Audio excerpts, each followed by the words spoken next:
မင်္ဂလာပါခမင်းမီဒီယာနေပြန်လည်ကြိုဆိုပါရစေအခုချိန်မှာတော့ခမင်းမီဒီယာနေတပတ်အတွင်းတင်ဆက်ခဲ့တဲ့သတင်းတွေကကောင်းလို့ရသတင်းတွေကိုစူးစီးတင်ဆက်သွားမှာဖြစ်ပါတယ် CDF ဇိုတုံတပ်ဖွဲ့ဝင်တပ်စိတ်မှုမြင့်မြတ်စွာကြာဆုံးကျင်းတွင်းမြို့ကိုအကြမ်းဖက်စစ်တပ်ကလေကြောင်းဖြင့်ဘုံကျဲတိုက်ခိုက်မှုအခြေအနေကိုကံပလက်မြို့နယ်ပြည်သူ့အုပ်ချုပ်ရေးအဖွဲ့နှင့်ချင်းပြည်သူ့အစည်းအရုံးချင်းပြည်သူ့တပ်မတော် CPU CPA တို့ကအသီးသီးထုတ်ပြန်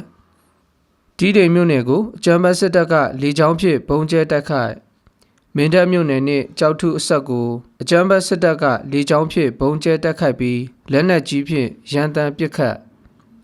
ကျင်းတွင်းမြို့ကိုအကြမ်းဖက်စစ်တပ်ကထပ်မံ၍လေကြောင်းဖြင့်ဘုံကျဲတိုက်ခိုက်၍တော်လှန်ရေးရဲဘော်2ဦးကြာဆုံးနိုင်ငံတော်အတိုင်ပင်ခံပုဂ္ဂိုလ်ဒေါ်အောင်ဆန်းစုကြည်ကိုနေအိမ်အကျယ်ချုပ်သို့ပြောင်းလဲထားရှိကြောင်းစစ်အုပ်စုကြေညာဖလန်းမြို့နယ်လှန်ရွန်ကြီးရွာကိုအကြမ်းဖက်စစ်တပ်ကဒရုန်းဖြင့်ဘုံကျဲတိုက်ခိုက်၍အသက်18နှစ်အရွယ်မိန်းကလေး2ဦးသေဆုံး MDF နှင့်အခြားဆက်ဆက်အဖွဲ့အစည်းများအစမတန်တစ်ထုတ်လုပ်နေဖလန်းမြို့နယ်ခေါပွေချစ်ကျွေးရွာကိုအကြမ်းဖက်စစ်တပ်ကလေကြောင်းဖြင့်ဘုံကျဲတိုက်ခိုက်၍ကလေးသူငယ်ပါဝင်6ဦးသေဆုံးအစရှိတဲ့သတင်းတွေကိုကြည့်ရှုနားဆင်ရမှာဖြစ်ပါတယ်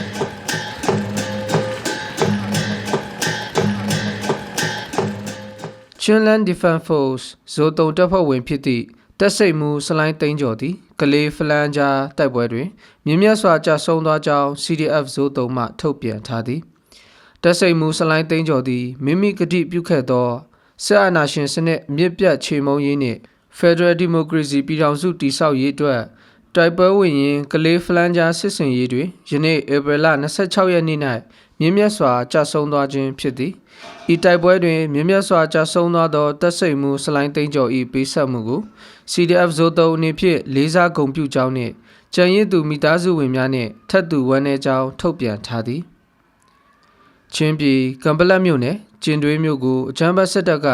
လေကြောင်းဖြင့်ဘုံကျဲတိုက်ခိုက်မှုပြုလုပ်ခဲ့ခြင်းကြောင့်အပြစ်မဲ့ပြည်သူ9ဦးသေဆုံးခဲ့ရပြီးထိခိုက်ဒဏ်ရာရရှိသူများနှင့်ပျက်စီးဆုံးရှုံးမှုများကိုကံပလက်မြို့နယ်ပြည်သူ့အုပ်ချုပ်ရေးအဖွဲ့နှင့်ချင်းပြည်သူ့အစည်းအရုံးချင်းပြည်သူ့တပ်မတော် CPU CPA တို့ကဧပြီလ29ရက်နေ့တွင်အသီးသီးထုတ်ပြန်ထားသည်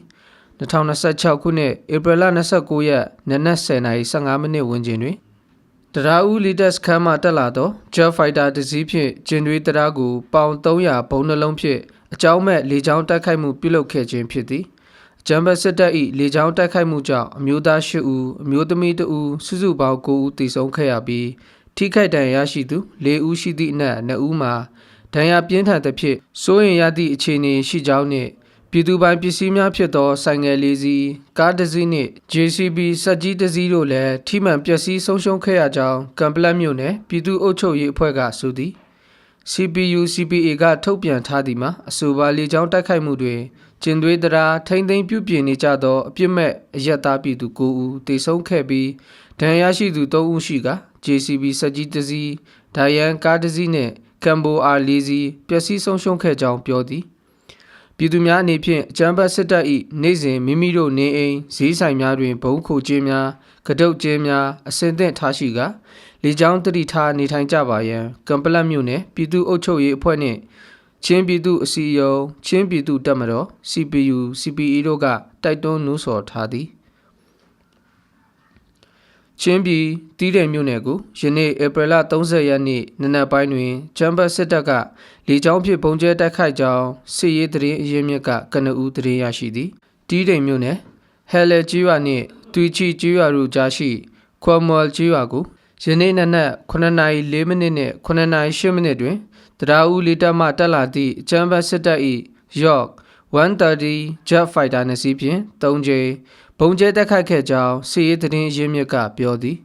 အဆိုပါလေကြောင်းတိုက်ခိုက်မှုတွင်အဆောက်အုံတချို့ပျက်စီးမှုရှိကြောင်းသိရပြီးအသေးစိတ်အချက်အလက်ကိုမူအတည်ပြုနေကြောင်းစစ်ရေးသတင်းရင်းမြစ်ကဆိုသည်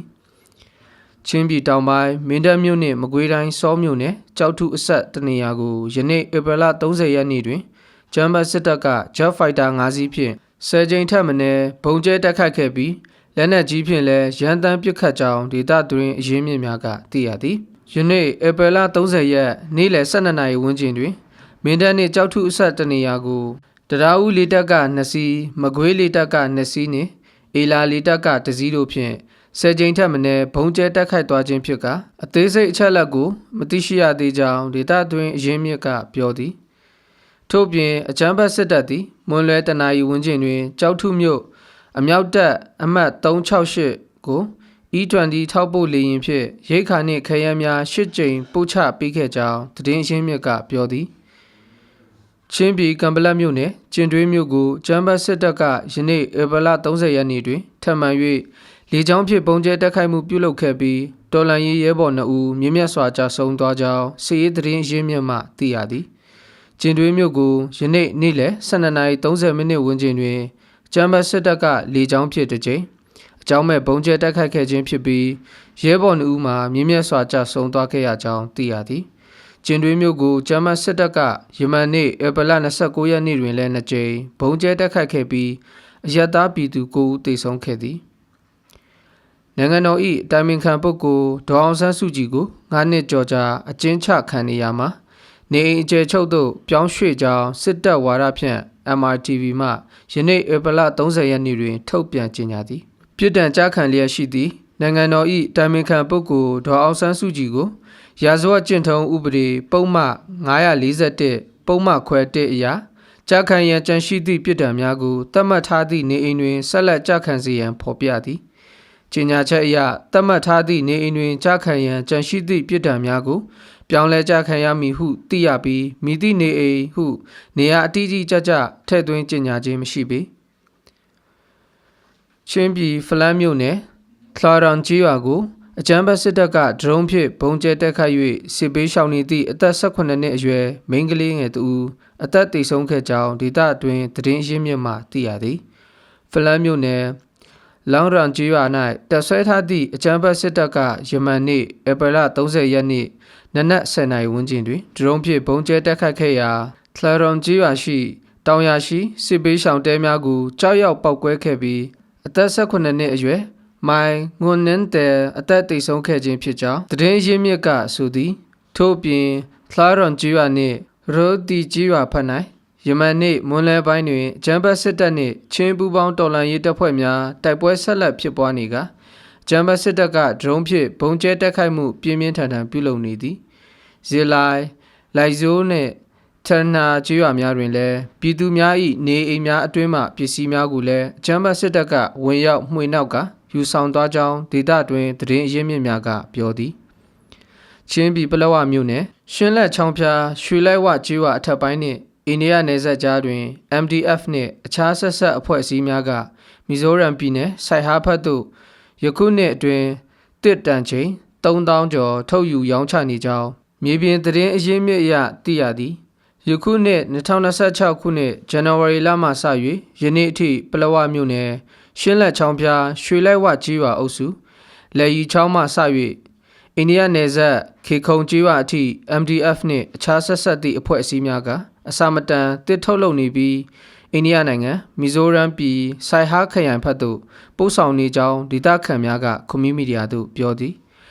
MDF တွေကတစ်ဆွဲခိုင်းတယ်ကိုပြောရမှာပဲတစ်ဆွဲတဲ့နေရာမှာလုံခြုံရေးအနေနဲ့ MDF ရဲဘော် 3-4 ယောက်လောက်တော့ပုံမှန်ရောက်လေရှိတယ်တခါတော့ MDF တပ်ဖွဲ့တွေအပြင်အခြားအဖွဲ့အစည်းကလူတွေလည်းပါတာတွေ့ရတယ်ဘာလို့လဲဆိုရင်အဲ့ဒီနယ်မြေမှာ AA တွေလည်းရှိတယ်ပြီးတော့ရခိုင်ကုန်သည်တွေကလည်းစိုက်ဟာခရိုင်ဘက်ကနေအမြဲတမ်းကားနဲ့ကုန်တင်ကုန်ချလုပ်ကြတာလို့အမီမဖော်လူသည့်ဒေသခံတူကပြောသည်တစ်ဆွဲတဲ့သူကတော့ဟာခါသားတွေတစ်ဆွဲဆက်10လုံးကျော်နဲ့လုံနေတာတွေ့တယ်တစ်ဆွဲသားတွေကိုတော့ခေခုံရွာကနေရခိုင်ကုန်ကားတွေနဲ့စိုက်ဟာဘက်ကိုပို့တာနေဆက်ဆောက်နဲ့အာတန်ရိုင်ဖယ်ဂိတ်ကလည်းစစ်ဆေးတာတွေတားဆီးတာတွေလုပ်တာမတွေ့ရဘူးဒီလိုသူတို့တွေတစ်တွေထုတ်ယူတာကိုကျွန်တော်တို့အနေနဲ့ပြောဖို့အဆင်မပြေဘူးဟုနောက်ထပ်ဒေသခံတူကပြောသည်ပလောဝမြို့နယ်ရှင်းလက်ချောင်းဖျား area သည်တစ်တော်ဖုံးလွှမ်းနေသည့်ရေဝေကုန်းတန်း area ဖြစ်သည့်အတွက်ဒေသခံပြည်သူများအနေဖြင့်တစ်ဝါခုတ်ခြင်းကန့်သက်ထားသည့်နယ်မြေဖြစ်ကြောင်းဒေသခံများ၏ပြောကြားချက်အရသိရသည်ချင်းပြည်ဖလန်းမြို့နယ်ဟွာငိုရန်ဒေသရှိခေါပူချစ်ကျွာကိုမေလ1ရက်နေ့တွင်အကြမ်းဖက်စစ်တပ်ကလေကြောင်းဖြင့်ဘုံကျဲတက်ခိုက်သောကြောင့်ကလေးသူငယ်ပါဝင်6ဦးသေဆုံးပြီးအများအပြားဒဏ်ရာရရှိကြောင်းဒေသတွင်သတင်းရင်းမြစ်မှသိရသည် ယမန်နေ့မေလ1ရက်နေ့မွန်းလယ်3နာရီဝန်းကျင်တွင်တရားဦးလေတပ်စခန်းမှတက်လာသော Jet Fighter တစ်စီးဖြင့်ခေါ်ပူချစ်ကျွော်ကိုပေါင်900ဘုံနှလုံးကျဲကျခဲ့ခြင်းဖြစ်ပြီးကလေးလူငယ်9ဦးနှင့်လူကြီး2ဦးသေဆုံး၍9ဦးဒဏ်ရာရှိကလူနေအိမ်တချို့လည်းထိခိုက်ပျက်စီးကြောင်းသတင်းအရင်းမြစ်ကပြောသည်ခေါ်ပူချစ်ကျွော်သည်အင်ချေ30ဝန်းကျင်သာရှိက